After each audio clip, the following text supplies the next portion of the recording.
Hello, Tubesters. Yes, it's me yet again. No, I'm not going to sing. Whew. Okay. You might watch now. Yeah, I'm just got the 4 Empress miniatures North Vietnamese Army, so NVA, for the Vietnam War. I've done them in a mixture of uniforms, well, colours of uniforms. They're fantastic sculpts again. Can't fault them. So join me at the bench and we'll take a look.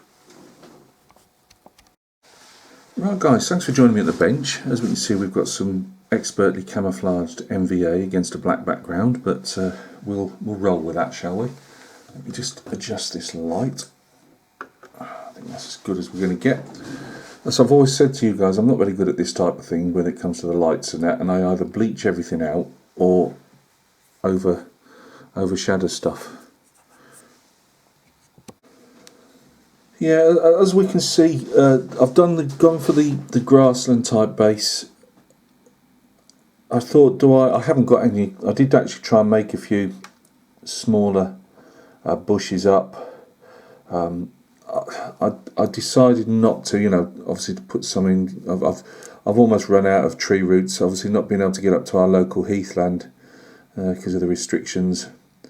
I usually go around snipping. There's loads of fallen birch trees over there, and I usually cut off the very fibrous roots, and take them home and dry them out, and I use them on different projects. And I've more or less exhausted that supply now. And also, I thought, as war games figures, people are picking them up. They can't be having. It's no point getting too arty-farty with them with the bases material. So I've gone for the grass. I didn't want to do the Hui look of the rubble.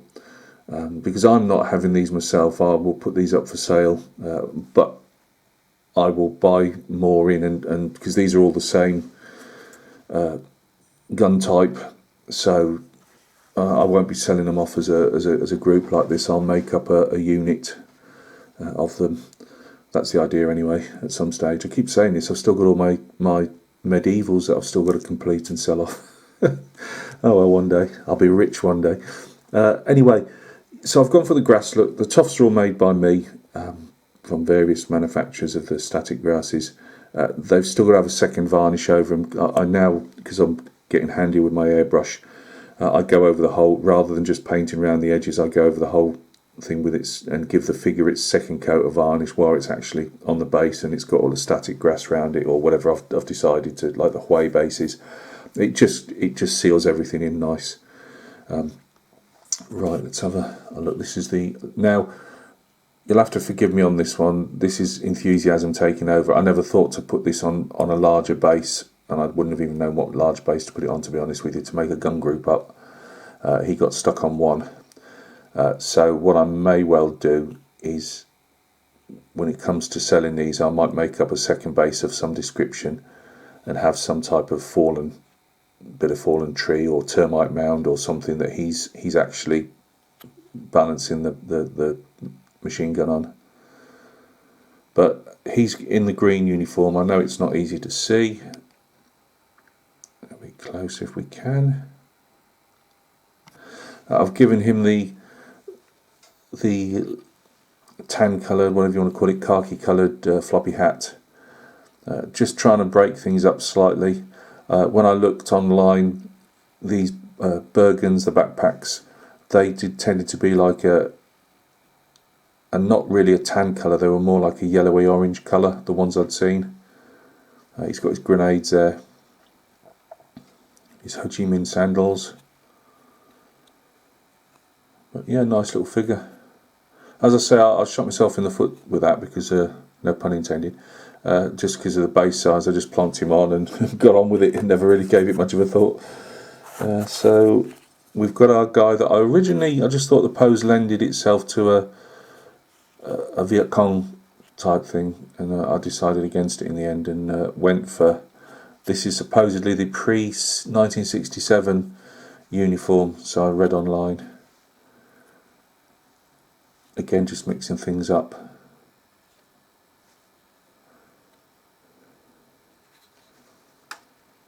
I don't use like a metallic paint on these type of modern weapons because they are They've got like what we used to call it bluing in the army, just to obviously, the treatment against rust and flash and all the rest of it. So I don't try and do like a metallic or even put like a graphite over it afterwards.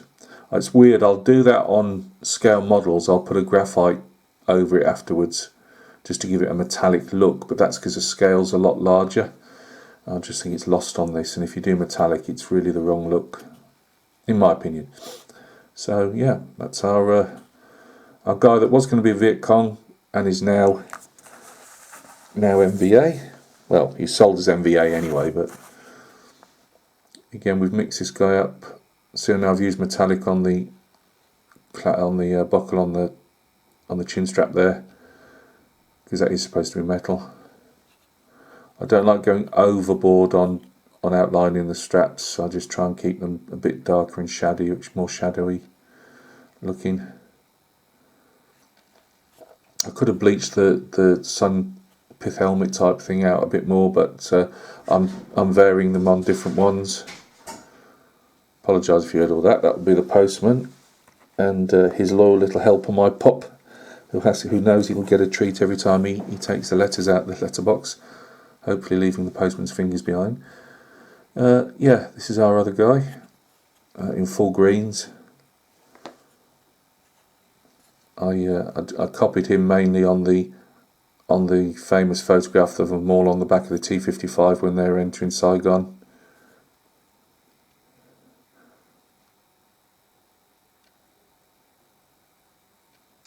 I did dirty the base of the trousers. I didn't maybe go to town as much as I'd done on the Marines, only because the Marines had got a lot more equipment that stick out and catch the mud. And yes, these guys had spent a lot of time on their bellies with all the fire that was going over their heads, but you've got to, in my opinion, you've got to be able to judge when to muck figures up and when not to, as in, with some form of dirt. As I say, when I did my medieval figures a good few videos back now, I actually put oils on those and I mucked those up quite a bit. I even put some blood stains on them and that. But these guys, I just want enough to show that, like you see on his trousers there, a lot's covered up obviously by the tufts, but I didn't want to do, like, say, the ends of the elbows. That's the word I was after. Or I think I did a bit on his bum there. Yeah, I did. But on the whole, I've kept them fairly clean. So they're just, as I say, they're waiting for a second coat of varnish over everything. These are the 4 Marines I'm working on at the moment. These are just base coats. I have started to do some shading on the jackets and the trousers. That's a waterproof jacket he's having at the moment. Now those waterproofs, as I said before, they could go a lot greyer than that as well, which I will do on some incoming figures. This is the M60 I've decided to have, put it with the bipod down. Again, helmet covers, when I do put a wash of a lot lighter paint over the top, they'll bleach down a fair bit. But there's no point doing that till you've got your camouflage colours on. And again, I've just started adding different colours into the trousers. They've had a couple of highlights, but shading them has brought the highlights down, and then I'll put a couple more highlights on top. I've done nothing to the CBA, the body armour, yet. Just giving it a base coat to tell me what I wanted on each figure. The only thing I forgot to do, which is a bit of a bummer and I've got to redo, is drill a hole for the antenna for the... As we were always taught when we did our basic regular radio user course, I believe it was, it is not an aerial. An aerial sits on the top of your roof and tunes in your television. It is an antenna. And a lot of these guys, although they've got them going up in the air, a lot of them, obviously you don't want to shout out that you're a radio operator, so a lot of them would actually bring it down and either attach a safety pin or something onto the CBA, or if they're out in the jungle you know, without CBA on, maybe attach it to their jackets, and it just so you bend the antenna over, and at short distances it's perfectly adequate like that. And then obviously if they want to get better comms, then obviously you flick it up to make you know, talk to whoever you need to talk to, or for the commander when you pass over it. So yeah, that, you know, but just basic laying down what I want them to look like, and then I start building up from there, really. I mean, like the NVA. I mean, the NVA were a bit more simple because they hadn't got as much equipment, but you know, because I only do these. I've got paying commission work that I paint.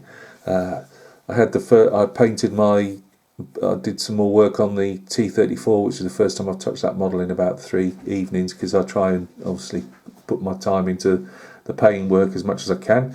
But these guys, like the NVA, took probably about a fortnight, maybe less, maybe a fortnight to paint. You know, bit by bit, really, just doing a bit here and a bit there. So, guys, thank you very much. I'm starting to drift again. It's too easy for me. So the next instalment, as we go all the way with LBJ, is the 4 Marines. And what I've been usually doing is once I get them to a you know, like the NVA where they're almost done, then I start painting another 4, or cleaning up another 4 and doing those. So yeah, so those 4 Marines will be up soon. I've got, as I said, I've got 2 Perry Confederate 28 mils metals that I'll be painting up also amongst all that crowd over the next 2 or 3 weeks. And once they're done, we'll have a look at a couple of boxes of metal Perrys I've bought to do a vignette with. They're just so we can, rather than just see shiny metal, we can see some painted figures as well. You will be seeing the Napoleonics that I've just mentioned. Gav being Gav, was going to give you a second video after this, and then realised that the first batch he painted, I'd left the sword knot too much red on the sword knot, so I've just got to adjust that. So you'll see that probably over the weekend. I'm not sure if I'm going to show you. I probably won't show anything on the tank for at least another few days, because there's more I want to do. As I say, I don't want to just show videos for video's sake. You know, I want to show you a decent chunk of progress on that.